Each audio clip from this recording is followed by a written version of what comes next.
Good morning વિદ્યાર્થી મિત્રો. હવે ધોરણ 12 ની અંદર મિત્રો આપણે ચેપ્ટર 11 બાયોટેકનોલોજી બરાબર એની અંદર ચર્ચા કરતા કરતા હવે બાયોટેકનોલોજીના ઉપકરણો વિશે ચર્ચા કરવા જઈ રહ્યા છીએ. જો આપણને આજનો ટોપિક શું કહે છે કે ભાઈ રિકોમ્બિનન્ટ ડીએનએ ટેકનોલોજીના ઉપકરણો, કે ભાઈ tools of recombinant DNA technology. मतलब કે તમે ઉપકરણો ટૂલ્સ બાયોટેકનોલોજીની અંદર કયા વાપરવાના છો, બરાબર કે નહીં, તો એની સાથે સંકળાયેલો આ ટોપિક છે. બરાબર. તો આપણને શું કીધું છે જુઓ કે ભાઈ જનીન ઇજનેરી વિદ્યા અથવા રિકોમ્બિનન્ટ ડીએનએ ટેકનોલોજી ત્યારે જ પૂર્ણ થઈ શકે છે જ્યારે આપણી પાસે મહત્વના ઉપકરણો હોવા જોઈએ, જેવા કે રિસ્ટ્રિક્શન ઉત્સેચકો. ચર્ચા થઈ ગઈ બહુ બધી. રિસ્ટ્રિક્શન એન્ઝાઇમ કે જે ચોક્કસ જગ્યાએથી ડીએનએ ની અંદર કાપણી કરવાની ક્ષમતા ધરાવતા હોય તેવા એન્ઝાઇમની ખાસ પહેલી જરૂર પડવાની છે. રેડી? તો રિસ્ટ્રિક્શન એન્ઝાઇમ એ એક મહત્વના ઘટકો છે. સેકન્ડ, પોલિમરેઝ ઉત્સેચકો. મિત્રો યાદ કરો ડીએનએ પોલિમરેઝ, આપણે લાસ્ટ લેક્ચરની અંદર પણ મેં એનો ઉલ્લેખ કરેલો, ઇવન એનસીઈઆરટીમાં એનો વાક્ય રચનામાં ઉલ્લેખ છે કે ભાઈ જે ડીએનએ ની કોપીઓ તૈયાર કરે છે તો ડીએનએ પોલિમરેઝ પણ આપણને એટલો જ જરૂરી છે. લાઇગેઝ મિત્રો ચર્ચા કરી ગયા, બે ચીપકુ છેડાને શું કરવા, જોડવા માટે પણ એ અગત્યનો છે. રેડી? આગળ મિત્રો વાહક, જેમાં મોટા ભાગે આપણે પ્લાઝમિડની વારંવાર ચર્ચા કરતા હોઈએ છીએ, તો વાહકની પણ એટલી જ જરૂર છે. અને છેલ્લે મિત્રો યજમાન વગર તો આ કામ થવાનું જ નથી. મહેમાનને મજા ક્યાંથી આવશે?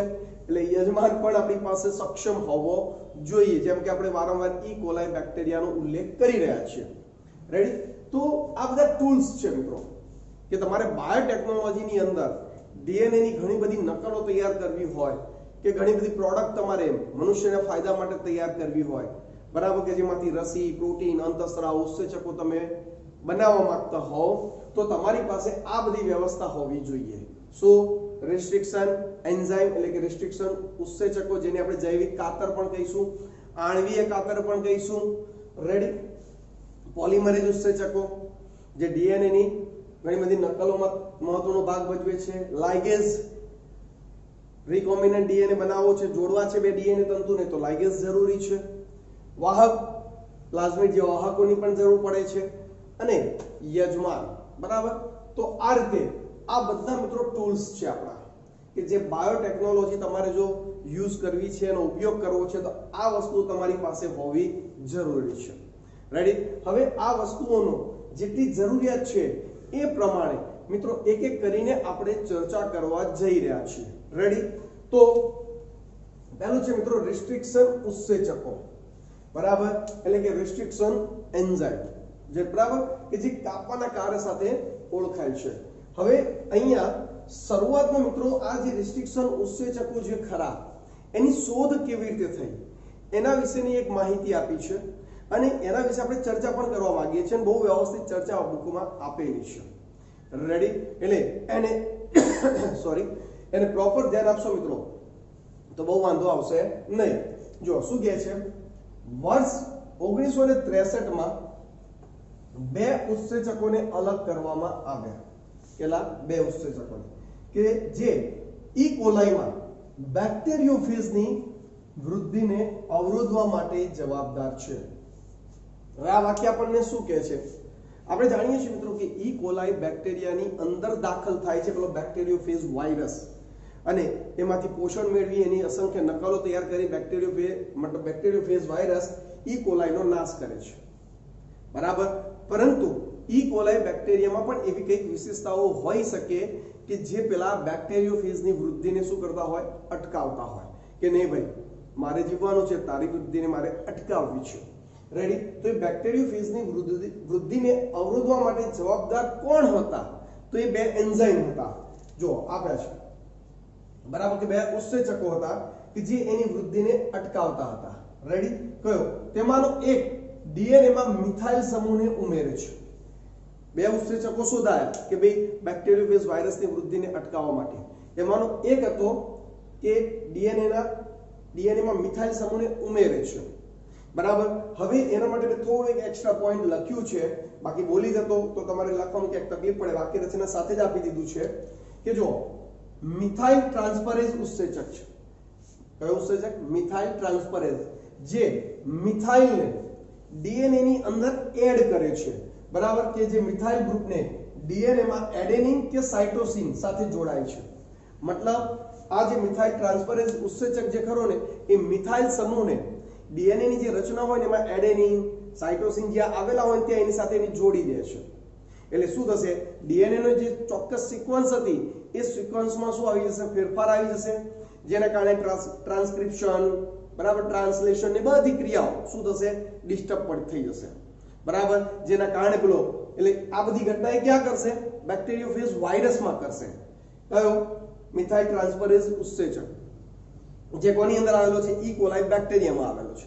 એટલે એ શું કરે કે જે આ મિથાઇલ ટ્રાન્સફરેઝ ઉત્સેચક બેક્ટેરિયોફેજ વાયરસનો જે ડીએનએ હોય કે નહીં, બરાબર, એની અંદર જે ક્રમ હોય કે નહીં, એની અંદર એડેનિન, સાઇટોસિન, મતલબ જે ક્રમ હોય એ ક્રમની અંદર મિથાઇલ સમૂહ એડ કરતો જશે, જેના કારણે પછી એ પ્રોપર એનું પ્રત્યાયન કે આગળની પ્રોસેસ નહીં થઈ શકે, જેના કારણે બેક્ટેરિયોફેજ વાયરસની વૃદ્ધિ થતી નથી. ખ્યાલ આવી ગયો? તો જો એ જ આપ્યું છે કે એડેનિન કે સાઇટોસિન સાથે જોડાય છે, જેથી પ્રત્યાયન જેવી ક્રિયાઓ અવરોધાય છે અને બેક્ટેરિયોફેજની વૃદ્ધિ ત્યાં ઈ કોલાઈ બેક્ટેરિયામાં સમાપ્ત થઈ જાય છે. એક સ્થિતિ આ હતી. બીજી સ્થિતિ શું હતી? જ્યારે બીજો ડીએનએ ને કાપે છે, ડીએનએ ને શું કરે મિત્રો? કટ કરે છે, અને પછીથી તેમાં બીજાને રિસ્ટ્રિક્શન એન્ડોન્યુક્લિયસ કહેવામાં આવે. બીજાને શું કહેવામાં આવ્યો? Restriction endonuclease. એમાંથી વધારે છે નહીં, ડીએનએ ને કટ કરે છે, જેને રિસ્ટ્રિક્શન એન્ડોન્યુક્લિયસ ઉત્સેચક તરીકે ઓળખવામાં આવે છે. એટલે ખબર પડી કે ત્યાંના જે બેક્ટેરિયોફેજ વાયરસ છે એના મતલબ જનીન દ્રવ્યને કટ કરી કાઢે છે, અને જ્યારે એનું જનીન દ્રવ્ય કટ થઈ જાય એટલે સીધી વસ્તુ છે એનું જે પ્રોપર જે ચેનલ ચાલતી હોય બધી અવરોધાય છે, બરાબર. તો આપણે તો આની તો જરૂર નહોતી મિથાઇલ ટ્રાન્સફરેઝની કે જે મિથાઇલ સમૂહ ઉમેરે છે, બરાબર. આપણે તો કોની જરૂર પડી કે ભાઈ રિસ્ટ્રિક્શન એન્ડોન્યુક્લિયસ જે ડીએનએ ને કટ કરે છે, એવો તો કોણ છે? આ કાતર કોણ છે આવી? બરાબર. એટલા માટે રિસ્ટ્રિક્શન એન્ડોન્યુક્લિયસ ને પછી વૈજ્ઞાનિકોએ શું કર્યું? ઉઠાવી લીધું કે ભાઈ આ એન્ઝાઇમ આપણો કામનો છે, બરાબર, જેનો પછી બાયોટેકનોલોજીમાં ભરપૂર ઉપયોગ થઈ રહ્યો છે. ચલો અહીંયા સુધી ક્લિયર છે? રેડી. હવે આ રિસ્ટ્રિક્શન એન્ઝાઇમ વિશે જો આપણે વધારે આગળ જાણકારી પ્રાપ્ત કરી રહ્યા છે, ધ્યાન આપજો, એકદમ ધ્યાન આપશો તો એકદમ ટોપિક અહીંયા જ ક્લિયર કટ થઈ જવાનો છે. આગળ પ્રથમ રિસ્ટ્રિક્શન એન્ડોન્યુક્લિયસ HindIII, બરાબર, જેનું કાર્ય ડીએનએ ન્યુક્લિયોટાઇડના વિશિષ્ટ ક્રમ પર આધાર રાખે છે. મતલબ એનું કાર્ય એવું હતું, સૌપ્રથમ જે શોધાયો એ HindIII હતો કે જે ડીએનએ ની ચોક્કસ શૃંખલા ઉપર જઈને શું કરે છે? એક ચોક્કસ ક્રમ ઉપર આધાર રાખે છે, બરાબર, અને ત્યાં જઈને એ શું કરતો? કટ કરતો હોય છે, કારણ કે કાપવાનું કામ કરવાનું છે ને, જૈવિક કાતરો છે આ બધી. તે 5 વર્ષ પછી અલગ કરાય અને ઓળખવામાં આવે. મતલબ શોધ તો પહેલા જ થઈ ગઈ હતી, પણ એનું અલગીકરણ 5 વર્ષ પછી થયું હતું, બરાબર. એવી એક માહિતી આપણને આપેલી છે, બરાબર. હવે એ તો ખાલી એક જાણકારી પૂરતી જ માહિતી છે, મેઇન વસ્તુ અહીંયા છે, ધ્યાન આપજો. એવું જોવા મળ્યું છે કે HindIII હંમેશા ડીએનએ અણુના એક ચોક્કસ બિંદુ પર કાપ મૂકે છે, જ્યાં 6 બેઝ, મિત્રો કેટલા? 6 બેઝ જોડનો એક ચોક્કસ ક્રમ હોય છે, અને આ ચોક્કસ બેઝ ક્રમ HindIII ના ઓળખ ક્રમ તરીકે જાણીતો છે. ચોક્કસ એક ક્રમ હોય છે અને એ HindIII ના ઓળખ ક્રમ તરીકે જાણીતો છે. હવે તમને એમ થશે કે સર આમાં શું કહેવા માંગે છે, એટલું ક્લિયર નહીં થયું. હવે HindIII ની તો ચર્ચા બહુ નથી, પણ ઇકો R1 છે, સમજી લો ખાલી. આ બી એક એન્ઝાઇમ છે, રિસ્ટ્રિક્શન એન્ઝાઇમ, એની ચર્ચા બાકી છે. પરંતુ હું તમને આ 6 બેઝ અને એ બધાની એક ક્લિયર કટ કરી આપું કે ભાઈ અહીંયા સમજી લો, આ આપણો વાહક ડીએનએ છે અને આ આપણો વિદેશી ડીએનએ છે. સમજી લો શું છે મિત્રો? તો કે આ વિદેશી ડીએનએ છે, રેડી, આ વાહક ડીએનએ છે. તો આપણું જે જેમ કે ઇકો R1 છે સમજી લો, તો આ એની શૃંખલાઓ છે.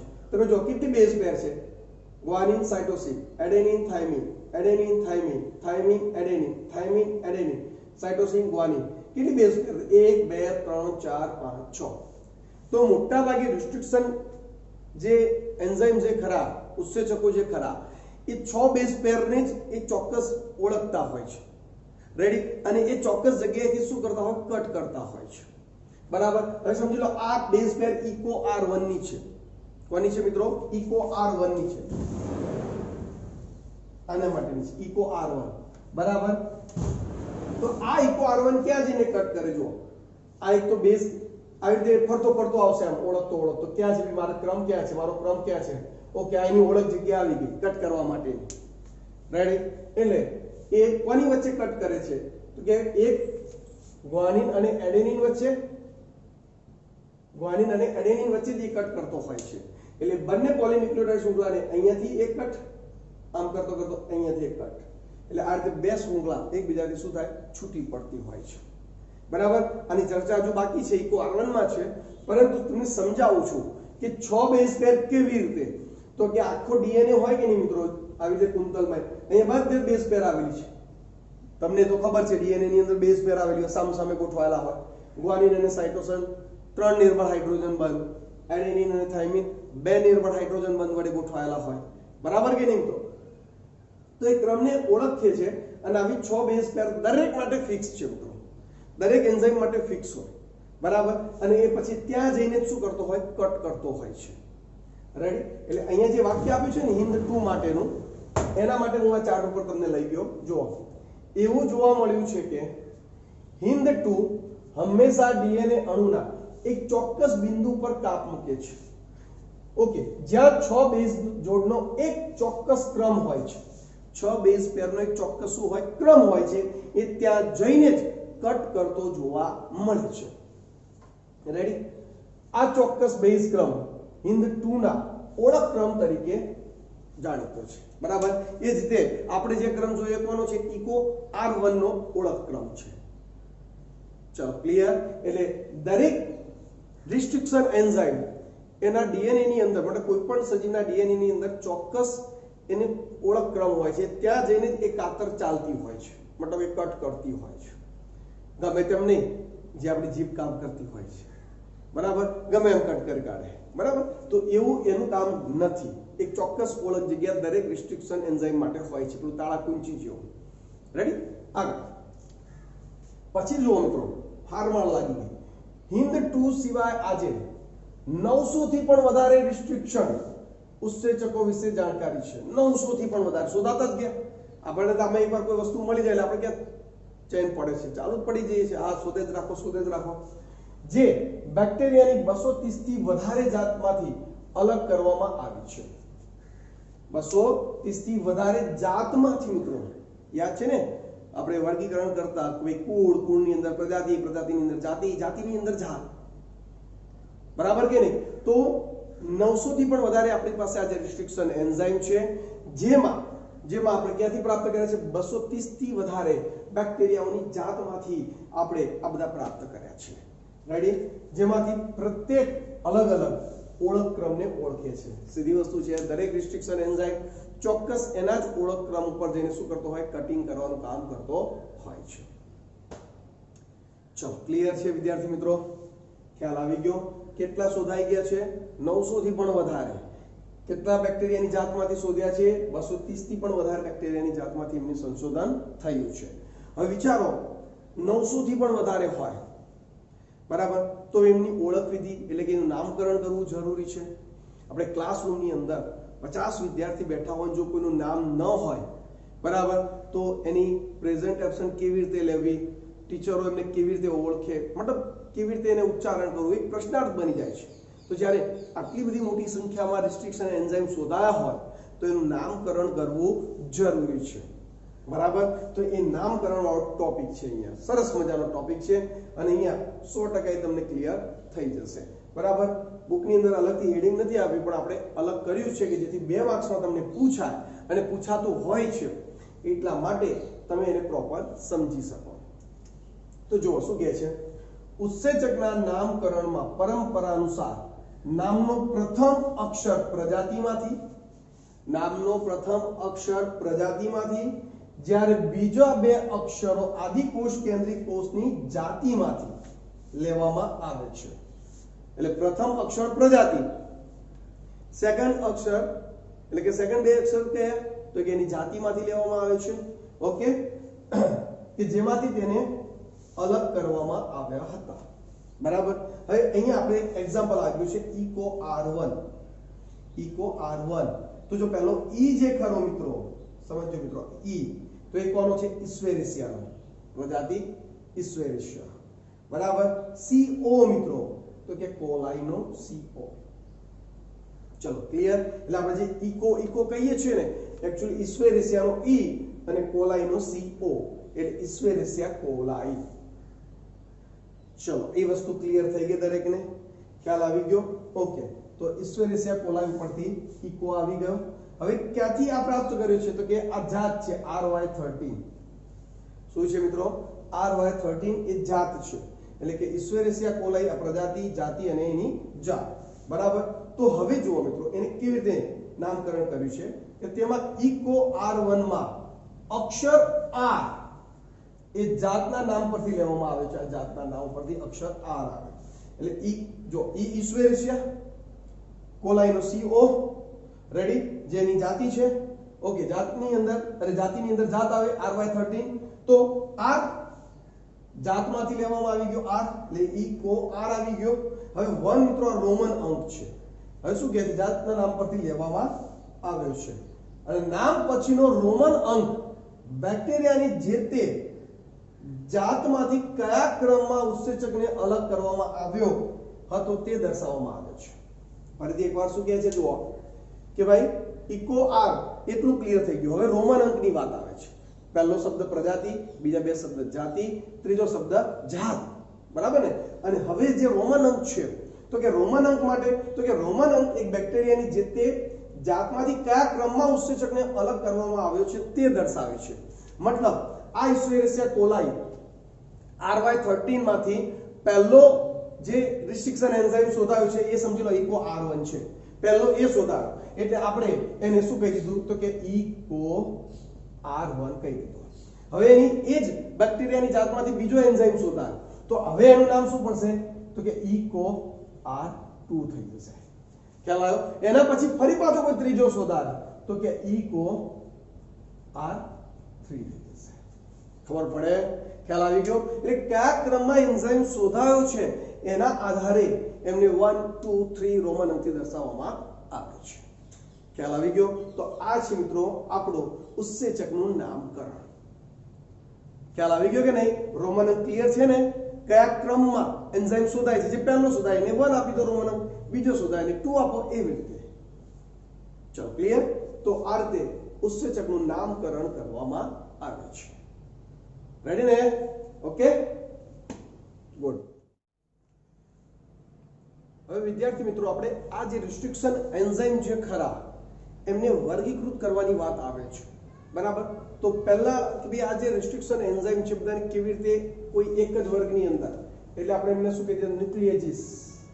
સો મિત્રો રિસ્ટ્રિક્શન ઉત્સેચકોને ન્યુક્લિયેજીસ કહેવાતા ઉત્સેચકના મોટા વર્ગમાં એમનો સમાવેશ કરી દીધો. બરાબર. કે ભાઈ બધા જ રિસ્ટ્રિક્શન એન્ઝાઇમ તો એમને શું તરીકે ઓળખાવી દીધા? ન્યુક્લિયેજીસ. બરાબર. હવે એ ન્યુક્લિયેજીસ પાછા બે ગ્રુપમાં વહેંચાઈ ગયા.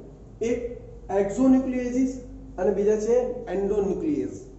મિત્રો એક્ઝો અને એન્ડો શબ્દ ઉપરથી તમને થોડો ઘણો ખ્યાલ આવી જતો હોય કે ભાઈ એક્ઝોનો મતલબ આપણે એવું સમજી લઈએ કે ભાઈ આ એક શૃંખલા છે ડીએનએ ની 5 2 3 3 2 5. તો એક્ઝોન્યુક્લિયસ જે ઉત્સેચકો ખરા મિત્રો એ ડીએનએ માંથી ન્યુક્લિયોટાઇડને તોડે છે, કાપવાનું કામ કરે છે, પણ ક્યાંથી તો કે છેડા પરથી. એટલે બંને છેડા પરથી, આગળના અને પાછળના બંને છેડા ઉપરથી જ્યારે ડીએનએ ને કટ કરવાની વાત આવે ત્યારે કોણ કામમાં આવે?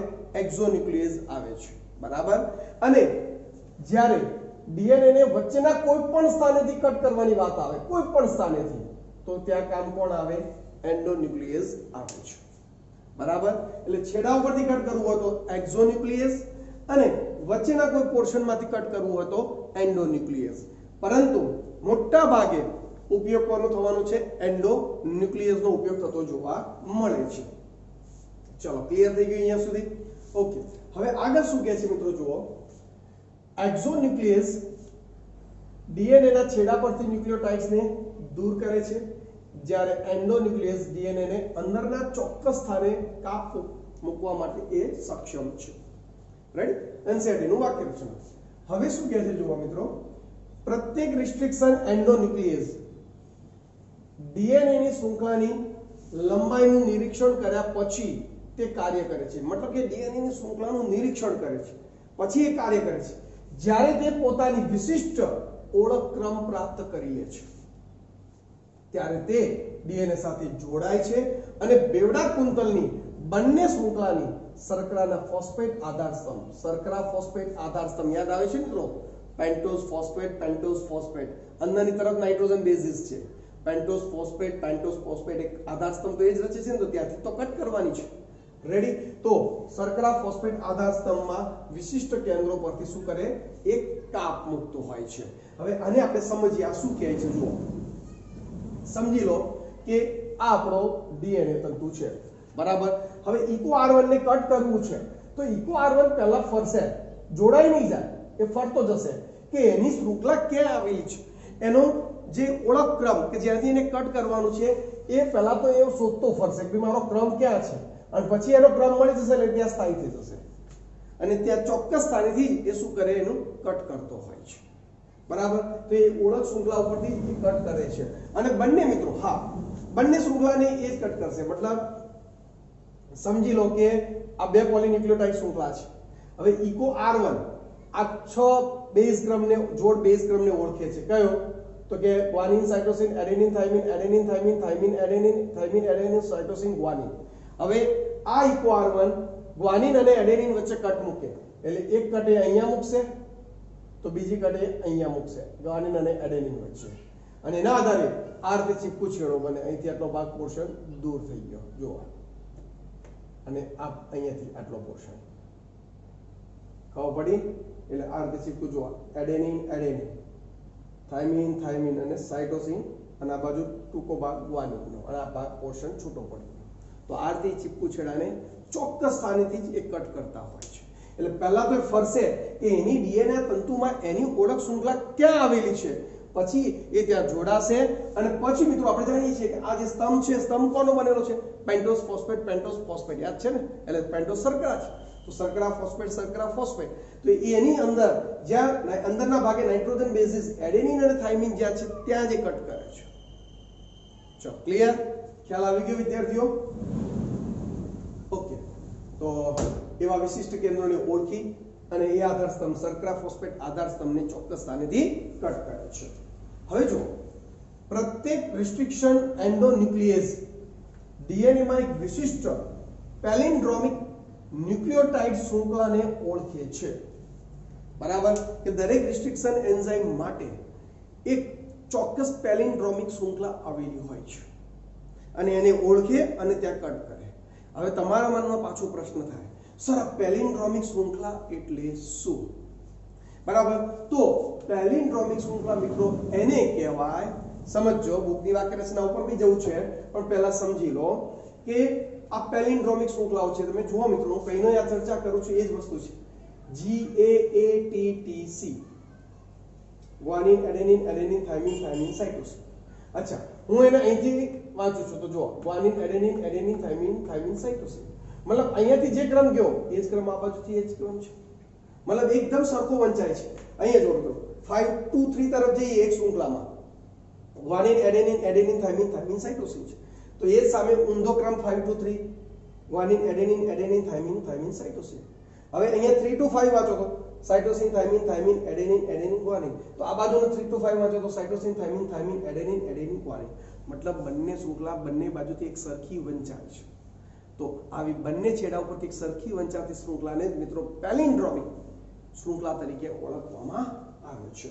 રેડી? અને વિથ પેલિન્ડ્રોમિક શૃંખલા દરેક રિસ્ટ્રિક્શન એન્ઝાઇમ માટે હોય છે અને ત્યાં જ જઈને કટ કરતો હોય છે મિત્રો, બરાબર? હવે બુકની ભાષામાં સરળમાં ક્યાંક આપણું થોડું ગ્વાનિન સાયટોસિન ક્યાંક કન્ફ્યુઝન લાગ્યું હોય તો વધારે સરળ જુઓ શું છે પેલિન્ડ્રોમ તે શબ્દોનો સમૂહ છે જેને આગળ અને પાછળ બંને બાજુએ વાંચતા સરખો વાંચી શકાય છે જેમ કે મલયાલમ મલયાલમ તો જુઓ મલયાલમ મલયાલમ બરાબર મારી એક જૂની સોસાયટીનું નામ હતું નવજીવન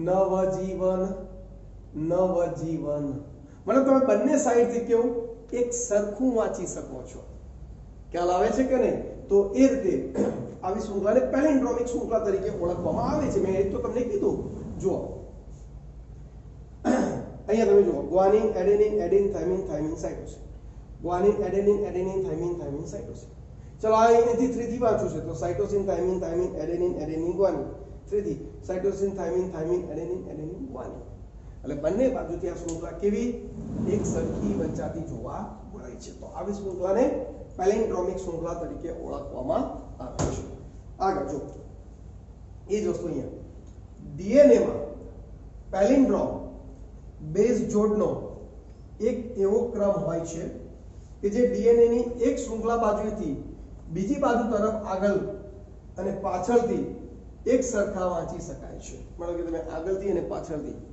બંને બાજુથી એક સરખા એને વાંચી શકો છો ઉદાહરણ તરીકે આપેલ ક્રમને 5 to 3 ની દિશામાં વાંચવાથી બંને શૃંખલા એક સરખી વાંચી શકાય છે બંને શૃંખલા મિત્રો 5 to 3 ની દિશામાં તમે જાઓ બંને શૃંખલા જુઓ આ શૃંખલાને તમે 5 to 3 વાંચો છો તો guanine adenine adenine thymine thymine cytosine અને સામેની શૃંખલાને 5 to 3 વાંચો છો તો બી guanine adenine adenine thymine thymine cytosine એના કરતા ઉલટું 3 to 5 વાંચો છો તો cytosine thymine thymine adenine adenine guanine 3 to 5 cytosine thymine thymine adenine adenine guanine ચલો ક્લિયર બોલતા બોલતા થાકી ગયા ને તો તમારે ભણવાનું છે તો સિક્સ સરખી વંચાય જો તમે 3 to 5 વાંચો તો પણ તમને એક ટાઈપની રચના થતી જોવા મળે છે તો આવી શૃંખલાને મિત્રો પેલિન્ડ્રોમિક શૃંખલા કહે છે અને આપણો રિસ્ટ્રિક્શન એન્ઝાઇમ એ 100% એ પેલિન્ડ્રોમિક શૃંખલાને પરફેક્ટ રીતે શું કરતો હોય કટ કરતો હોય છે ચલો ક્લિયર છે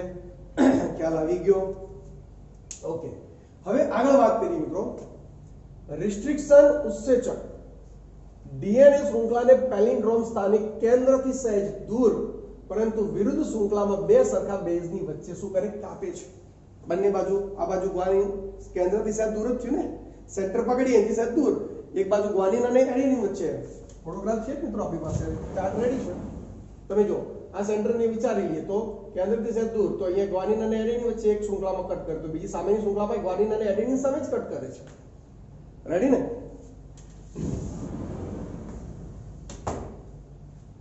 જેના ફળ સ્વરૂપે છેડા પર એક શૃંખલાનો ભાગ રહી જાય છે આથી બેવડા કુંતલના છેડા ઉપર એક શૃંખલાવાળો ભાગ છૂટો પડી જાય છે છૂટી જાય છે આવા ટૂંકા એક શૃંખલામાં લટકતા નાના ભાગને મિત્રો ચીપકુ છેડા કહે છે રેડી અને આવું નામ એટલા માટે આપવામાં આવ્યું છે કારણ કે તેના પૂરક કપાયેલા પ્રતિરૂપ સાથે હાઇડ્રોજન બંધ બનાવે છે બરાબર પૂરક કપાયેલા પ્રતિરૂપ સાથે હાઇડ્રોજન બંધ બનાવે છે અને છેડાઓનો આવો ચિપકાપણું ઉત્સેચક કયો ડીએનએ લાઇગેઝના કાર્યમાં સહાયતા પ્રદાન કરે છે ડીએનએ લાઇગેઝના કાર્યમાં શું સહાયતા પ્રદાન કરે છે હવે આ વસ્તુને મિત્રો આપણે સમજવી છે આ ચાર્ટ દ્વારા જો આ આપણો વાહક ડીએનએ છે આ આપણો વિદેશી ડીએનએ છે બરાબર હવે એ બંનેનું પુનઃ સંયોજિત ડીએનએ તૈયાર કરવો છે શું કરવું છે મિત્રો પુનઃ સંયોજિત ડીએનએ તૈયાર કરવો છે તો રિસ્ટ્રિક્શન એન્ઝાઇમ એક જ રિસ્ટ્રિક્શન એન્ઝાઇમ આ બંનેનું કટિંગ કરશે કારણ કે એ જ બંનેના સરખા ચીપકુ છેડા બનાવી શકે ને ચોક્કસ એક જ સ્થાનેથી કટ કરશે તો સમજી લો કે આપણો ઇકો કોણ કામ કરે છે ઇકો R1 કામ કરે છે કોણ કામ કરે છે મિત્રો ઇકો R1 બરાબર હવે ઇકો R1 વાહકને પણ અહીંયાથી ગ્વાનિન એડેનિન વચ્ચે કટ અને સામેની શૃંખલા પર ગ્વાનિન અને એડેનિન વચ્ચે કટ કરી દેશે બરાબર એ જ વસ્તુ એ આપણો જે વિદેશી ડીએનએ છે બરાબર એમાં પણ ગ્વાનિન એડેનિન અને સામેની શૃંખલામાં એડેનિન ગ્વાનિન વચ્ચે કટ કરશે જેના કારણે આ નાનો ભાગ આપણે એમ કહી શકીએ શૃંખલાનો આટલો આપણો એક નાનો ભાગ શું થતો હોય મિત્રો, ત્યાંથી છૂટો પડી જતો જોવા મળે છે. શું થાય છે મિત્રો? છૂટો પડી જતો જોવા મળે છે. રેડી? એટલે એક કટ આપણે અહીંયા એક સમજી લઈએ મિત્રો કે આ કટ થયો એટલે આ કટ થયો એટલે આ ભાગ શું થયો, અહીંથી છૂટો પડી ગયો. બે શૃંખલા જે ડીએનએ ની હતી સામસામે. રેડી? એ જ વસ્તુ અહીંયા. એટલે હવે જો સ્થિતિ કેવી થઈ, ગ્વાનિન ગ્વાનિન સાઇટોસિન, બરાબર. હવે આ ભાગ તો કટ થઈ ગયો છે. રેડી? તો સામે થાઇમિન થાઇમિન એડેનિન એડેનિન, બરાબર. અહીંથી કટ થયેલો ભાગ છૂટો પડી ગયો. તો તમે જુઓ એક શૃંખલાનો ટૂંકો ભાગ રહી ગયો. તો મિત્રો આને ચીપકુ છેડા કહેવાય. નહીં, ચીપકુ લોકો પણ હોય છે, આપણા પણ ગ્રુપમાં ક્યાંક ચીપકુ હોઈ શકે છે. તો એવા આ ચીપકુ છેડા છે, બરાબર. એવી જ પેલી વિદેશી ડીએનએ ને પણ તમે જો એ રીતે જ કટ કર્યો છે કે એને એક નાની સ્ટીકી છેડો રહી ગયો, કયો AAPT, બરાબર. બાકી તો એમ જ શૃંખલા છે. હવે આ બંને ચીપકુ છેડાને ડીએનએ લાઇગેઝની મદદથી આપણે જોડીએ છીએ.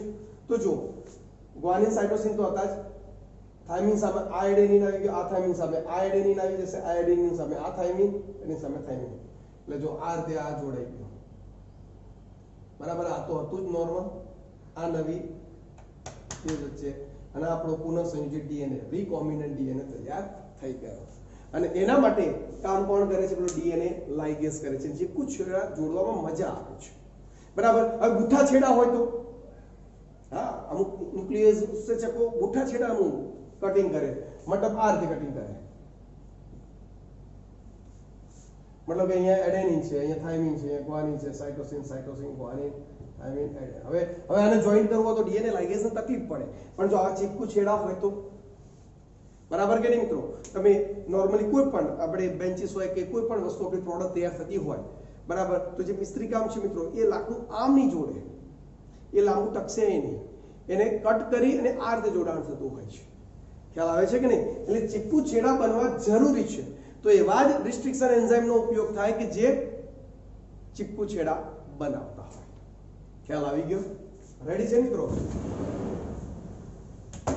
આગળ રિસ્ટ્રિક્શન એન્ડોન્યુક્લિયસનો ઉપયોગ જનીન ઇજનેરી વિદ્યામાં પુનઃસંયોજિત ડીએનએ અણુ બનાવવા માટે કરવામાં આવે છે, જે વિભિન્ન સ્ત્રોતો જનીન સંકુલ જીનોમ્સમાંથી પ્રાપ્ત થતા ડીએનએ ભેગા થઈને બનેલા હોય છે. પુનઃસંયોજિત ડીએનએ મતલબ બે અલગ અલગ ડીએનએ ને શું કરવા? જોડવા. એના માટે કોનો ઉપયોગ થાય? રિસ્ટ્રિક્શન એન્ઝાઇમનો ઉપયોગ થતો જોવા મળે છે. અને તમે વિદેશી ડીએનએ ક્યાંથી પ્રાપ્ત કરો છો? તો કે જે વિભિન્ન સ્ત્રોતો જનીન સંકુલો જીનોમ્સમાંથી આપણે આવા ડીએનએ ને પ્રાપ્ત કરીએ છીએ. એક જ રિસ્ટ્રિક્શન ન્યુક્લિયસ કે ઉત્સેચક દ્વારા કાપવાથી પ્રાપ્ત થતા ડીએનએ ના ખંડોમાં સમાન પ્રકારના ચીપકુ છેડા સ્ટીકી એન્ડ તૈયાર થાય છે, અને તેને ડીએનએ લાઇગેઝની મદદથી એકબીજા સાથે છેડાથી છેડા એન્ડ ટુ એન્ડ જોડી શકાય છે, બરાબર ને? મતલબ તમારો વિદેશી ડીએનએ અને તમારું પ્લાઝમિડ બંનેને કટ કરવા માટે કોણ જોઈએ? એક જ પ્રકારનો, એટલે કે ઇકો R1 જ જોઈએ. જો કટ કરતો બંનેને ઇકો R1, કારણ કે બંનેના ચીપકુ છેડા ઉપર એક ઉપર થાઇમિન થાઇમિન એડેનિન એડેનિન છે, તો બીજા ઉપર એડેનિન એડેનિન થાઇમિન થાઇમિન આવવો જોઈએ.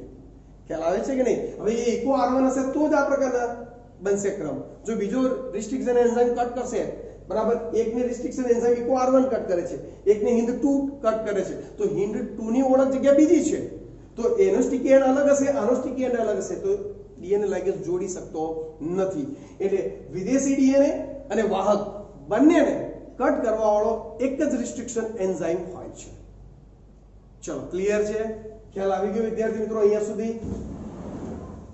બરાબર ને? ઓકે. હવે આપણે બુકની અંદર જે ચાર્ટ આપ્યો છે એ ચાર્ટને લાસ્ટમાં આપણે સમજી લઈએ. રેડી? લાસ્ટમાં મિત્રો વિદ્યાર્થી મિત્રો આપણને ખાલી એક ચાર્ટ આપેલો છે કે ભાઈ પુનઃસંયોજિત ડીએનએ કેવી રીતે તૈયાર થાય છે. બુકનો ચાર્ટ છે, એને પ્રોપર એકવાર સમજી લઈએ. તમે જોઈ શકો છો એક બાજુ વિદેશી ડીએનએ છે, એક બાજુ વાહક ડીએનએ, એક પ્લાઝમિડ, બરાબર. આખા કોન્સેપ્ટનો એક યથાર્થ કેવું સારાંશ જે કહેવાય શું કહે છે? જો એક જ રિસ્ટ્રિક્શન ઉત્સેચક વિદેશી ડીએનએ અને વાહક ડીએનએ બંનેને ચોક્કસ સ્થાનેથી કાપે છે. કેમ? કેમ બંનેના સ્ટીકી એન્ડ ચીપકુ છેડા એક સરખા લાવવાના છે એટલા માટે. ચલો, એ વસ્તુ ક્લિયર થઈ ગઈ. તો બંનેના ચીપકુ છેડા એક સરખા આવી જશે કારણ કે એક જ રિસ્ટ્રિક્શન એન્ઝાઇમ કટ કરી રહ્યો છે. રેડી? સમજી લો આ આપણો વિદેશી ડીએનએ છે, એની કા શૃંખલા છૂટી પડી ગઈ, અહીંયા કટ કરી અને પ્લાઝમિડ તૈયાર કરી દીધો છે. હવે એ બંનેને લાઇગેઝ વિદેશી ડીએનએ અને પ્લાઝમિડને શું કરે? જોડે છે. એટલે આપણો બની ગયો પુનઃસંયોજિત ડીએનએ અણુ. હવે આ પુનઃસંયોજિત ડીએનએ ને અણુને મિત્રો આપણે યજમાનની અંદર દાખલ કરીએ છીએ અને આપણો ફેવરેટ યજમાન કોણ છે? ઈ કોલાય બેક્ટેરિયા છે. રેડી? ઓકે. હવે એ ઈ કોલાય બેક્ટેરિયાનું રૂપાંતરણ થઈ ગયું કારણ કે એની અંદર અલગ જ મતલબ પુનઃસંયોજિત ડીએનએ અંદર શું થઈ ગયો? દાખલ થઈ ગયો છે. બરાબર? હવે એક તો આપણે જાણીએ છીએ કે આની પાસે ઓરી છે, ઓરિજિન ઓફ રેપ્લિકેશન, સ્વયંજનનની ઉત્પત્તિ. એટલે પ્લાઝમિડ એની અંદર કોપીઓ થવા લાગશે. એટલે આપણો ઇચ્છિત ડીએનએ, આપણો વિદેશી ડીએનએ પણ કોપીઓ થવા લાગશે. હવે ઈ કોલાઈ એકમાંથી બે થશે તો આપણા પ્લાઝમિડ પણ જે સરખા ગયા વધારે ઓછા પ્રમાણમાં વહેંચાઈ જશે અને ત્યાં પણ એમની કોપીઓ ચાલુ રહે છે. એટલે કોષ વિભાજન થયું ઈ કોલાઈ બેક્ટેરિયાનું અને ક્લોનિંગ કોને મળી રહ્યું છે મિત્રો? આપણા યજમાનની અંદર આપણું ક્લોનિંગ થઈ રહ્યું છે આપણા ડીએનએ નું. ચલો ક્લિયર? અને છેલ્લે વાક્ય રચના આપણને કીધી છે કે તમે સંપૂર્ણ રીતે સમજી ચૂક્યા હશો કે સામાન્યતઃ જ્યાં સુધી વાહક અને સ્ત્રોત, આ વાહક અને આપણો સ્ત્રોત ડીએનએ ને એક જ રિસ્ટ્રિક્શન ઉત્સેચક દ્વારા કાપવામાં ન આવે ત્યાં સુધી પુનઃસંયોજિત વાહક અણુનું નિર્માણ થઈ શકતું નથી. ત્યાં સુધી પુનઃસંયોજિત વાહક અણુનું નિર્માણ થઈ શકતું નથી. ચલો ક્લિયર છે વિદ્યાર્થી મિત્રો? ખ્યાલ આવી ગયો? તો આ રીતે આપણો એક ટોપિક આખો રિસ્ટ્રિક્શન એન્ઝાઇમ બરાબર એ તમને ક્લિયર કટ થઈ ગયો હશે. ઓકે.